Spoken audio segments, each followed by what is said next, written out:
Welcome to the Mayor of Money podcast with former Burlington Mayor Rick Goldring of Goldring Financial Leadership. In this podcast, we provide successful business owners, including doctors and dentists, with insights to minimize tax and risk while maximizing retirement income and future legacy. Join us for this journey as Rick draws from years of experience and guest experts, including successful entrepreneurs, to provide unique strategies and approaches to estate and financial planning matters, as well as business in general. Now, on to the show.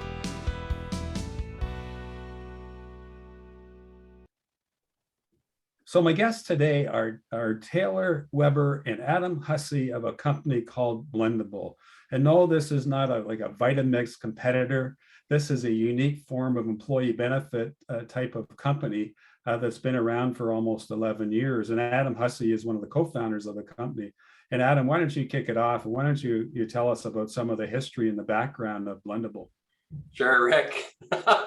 Thanks for not confusing us with a vitamin company, but absolutely. And thanks for having us here today. Blendable's a company, we started over 10 years ago. Before the call I mentioned, I know this well because my wife was very pregnant at the time when we started it. So we started a very scary time. But when we started this company, we knew what was out there in terms of how insurance companies are offering benefit plans. And we knew we could do a heck of a lot better for the employee, for the business owner, for the advisors that are helping with this as well. And I think we've achieved that. Our real success is really defined by the retention of our group business. When plans are set up with us, they stick, they stay, they're here because we're controlling the costs as much as possible and creating as much value as we can for the employees. But you were dealing with traditional employee benefits prior to the establishment of Blendable. What was missing there with the traditional employee benefits that you felt you could fill a void with Blendable? Well, number one, just the rigidity of the traditional plans. Like, yes, they say we can do different things in that, but really they're encompassing everything with insurance as an insurance product, when a majority of group benefit plans really don't need to be insured. They're not really insurable events. Imagine, having a bicycle that's worth $500 and paying $600 of insurance every year for it. Like, doesn't make a whole lot of sense. So at Blendable as a company, we knew this, and we knew that, we're going to go to insurance companies when it makes sense, your long-term disability, your life, your travel, your critical illness. But the other part of the plan, the part that every employee wants, the drug and dental component of it, we're doing things different to control costs as much as possible and create more value to the employees, so the employers are attracting and retaining the right employees. So when you set this up, you went out on your own. You started this company when your wife was pregnant, and probably not the best time to start a company and not take a paycheck. But you had a vision. You and your partners had a vision, and I'm sure it wasn't just clear sailing right from the beginning. I'm sure there were some challenges along the way. Can you enlighten us about, or share with us some of the challenges that you had and how you muscled through them? Well, for sure. Anyone who's experienced starting up a business or running a business has had those hiccups and those challenges, especially when starting something completely new. Our biggest challenges was, competing against the status quo. Think of the beer industry 20 years ago is just dominated by three major companies, and that's where us as consumers just bought beer. And look what's happened now. These microbreweries have popped up all over the place, and the demand for something else, something new, something different has really taken off. So from our perspective, we're just lagging behind the beer industry. The consumers out there are demanding, they're wanting something new. We certainly have something available, and that's been our challenge is educating to say, hey, we're here. We really have something good. Come take a look. So Taylor, you've been with the company for just over a year, I believe. What attracted you to Blendable? You've got a pretty good track record in marketing with a number of different organizations, but what attracted you to Blendable? Yeah, it's just about a year now, and it all started on a bike ride with one of the other founders, Jeff Solomon. kind of turned around, knew I was with Equitable Life at the time, doing some marketing and communications in their group benefits department, and kind of needled me and said, "Why don't you come on board and join us?" So I knew Jeff, knew him as a good guy, knew the passion he had for the business. And after talking with some of the folks here at Blendable, it was really that sort of nimble, do things differently, try and break into a stodgy old marketplace drive that I thought was really cool. Thought where we could make an impact. Yeah. So Taylor, you were with a traditional employee benefit carrier, and now you're with the newfangled approach of a Blendable. But it's an approach that's been around for a long time, but you've done something unique with it. So I must confess to everybody that I use Blendable for some of my clients, and I use Blendable for myself. And I set myself up with an HSA Classic, and I'm incorporated, and it's just for my wife and I. Taylor, Adam, one of you, can you explain how that basic health spending account classic works? And start off on this one, Adam. The whole idea behind the health spending account, as Adam alluded to, is that many expenses, drug, dental, basic healthcare expenses, are low and predictable. They're not sort of the catastrophic things you want to insure against. So the best way to take care of them as an individual or as an employer supporting your team is to set aside some funds, to squirrel aside some money into an account that can then be used to reimburse any eligible healthcare expenses. So the HSA Classic that you mentioned, that's kind of the base model applicable for everybody, form of health spending account, where a business, an employer, makes contributions. They get a tax deduction for those contributions, and then the member, the person who's receiving them, can use them in any way they want, as long as the expenses are on the CRA medical expense tax credit list, and that's a laundry list of items that apply to health and dental. You get those funds tax-free to reimburse your medical expenses. So it's a super easy, super simple, funds in, funds out way of taking care of those costs.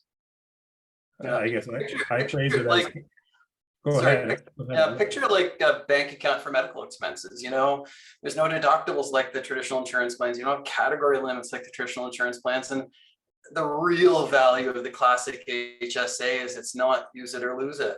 Where a traditional benefit plan, if I don't use my massage benefits up by the end of the year, they're gone. Where this continues to grow. So not only is it better for each employee, employees use these really differently in comparison to the traditional plan, because now they're saving for things that are important, not just using their benefits up because they're going to lose it. And I guess I look at it, it's a way of converting personal after-tax expenses to corporate before tax expenses, because I put $1,000 into my HSA, and yes, there's 13.5% fees on that. Yep. 10% fee, and then taxes that the government takes. So 13.5%. So I put in $1,000 plus 13.5% taxes and administration, and that's a tax deduction to my company. The $1,000 is sitting there in a separate account waiting for me to use it. And I paid for those expenses personally with my after-tax dollars, and I get back 100% of what I've paid for those healthcare costs completely tax-free. So it's a great way to take corporate dollars and tax-deductible corporate dollars and reimburse me for after-tax personal dollars, personal, sure. Which is significant. And way better than using the medical tax credit. We often hear incorporated business owners saying, hey, my account's written off my medical expenses. They're using the medical tax credit, which is only 10 to 15 cents on a dollar. So 100%, this is a better way to go. So the HSA Classic, if you don't use it in the year, it carries forward into the following year. And if the employee leaves, it can stay there after the employee leaves for the employee to use up completely. No, but there's other options as well with what happens at the end of the year and what happens if an employee leaves before using up all the money that's been allocated to them. Yeah, so that HSA Classic, as Adam said, really not a use it or lose it scenario. awesome for those business owners that want to sort of invest in their employees long term, help them budget for expenses down the road. The other option would be what we call the rollback, the HSA rollback, where at the end of a benefit period, any funds that are remaining get reset. So balance goes back to zero and the remaining funds can be returned to the business. So as a business owner, you might want to see a little bit of cash back in your pocket. This might be something that you're really stretching yourself to do for your employees, but you know it's the right thing to do. Something with a rollback, you might get that cash back a little bit after a benefit period. Now, I was talking to a new client recently who has a combination HSA, health spending account, as well as a group RSP. And what he said to his team at the beginning of the year, he says, okay, you decide at the beginning of the year how much you want to set aside for a health spending account that you can use for your personal healthcare expenses and how much you want to put into an RSP. So I'm going to set aside 5% or 10% of your income, and you decide what you want to have happen to it. But in reading up about the offerings of Blendable, you've got a program that negates the need to make that choice. Can you expand on it? Sure, it's really just a combination of that HSA rollback and a group RSP. So at the end of the benefit period, unused funds, they get reset, they go back to the plan sponsor, but then Blendable does the heavy lifting. We take care of taking those unused funds and investing them on behalf of plan members in the group RSP. So like you say, no decision to be made there, super fair and equitable for everybody involved. If you're a stereotypical, I guess, young, fit, healthy plan member, not a lot of healthcare expenses, you're still seeing the same value from every dollar that's being contributed as somebody that's got a large family, lots of dental trips and prescription drugs, this, that, and the other thing. So everybody's on the same footing, easy for the plan sponsor, and huge equitable benefit for the members. So you can you don't have to decide up front. You just, as an employer, I can say, here's $5,000 or here's $10,000 in a health spending account that you have access to every year. And if you only use 1,000 or 2,000, whatever's unused can go into an RSP. Is that what you've just said, Taylor? That's it. So that's great. So that the employee doesn't have to decide at the beginning of the year where they want their allocation to be invested. No. Now, there's two types of benefits that you refer to in your material. There's the extended health benefits, the extended health and the dental, and then there's the peace of mind benefits, which is life insurance and disability or long-term disability, as well as critical illness insurance. And ideally, I'm setting you up well based on the name of your company too. So ideally, you like a blend of a HSA and traditional benefits under that circumstance for the peace of mind benefits. Can you expand on how that could work? Sure. Yeah, you're right. It's a nice softball here, Rick. I think Adam hit it right off the hop where, for those easy, predictable, fairly low expenses like health and dental, the HSA makes a whole lot of sense. But at Blendable, we've got some amazing insurance partners to take care of those peace of mind benefits where insurance makes sense. So you never want to be confronted with a tragedy, loss of life or limb or anything like that. That's where we get our insurance partners to come on board and blend in your life insurance, your critical illness, your long-term disability, whatever makes sense for a given organization. And is there a minimum number of employees you need for those peace of mind benefits? Yeah, typically it's 3, and I'd have to double check my numbers with the partners.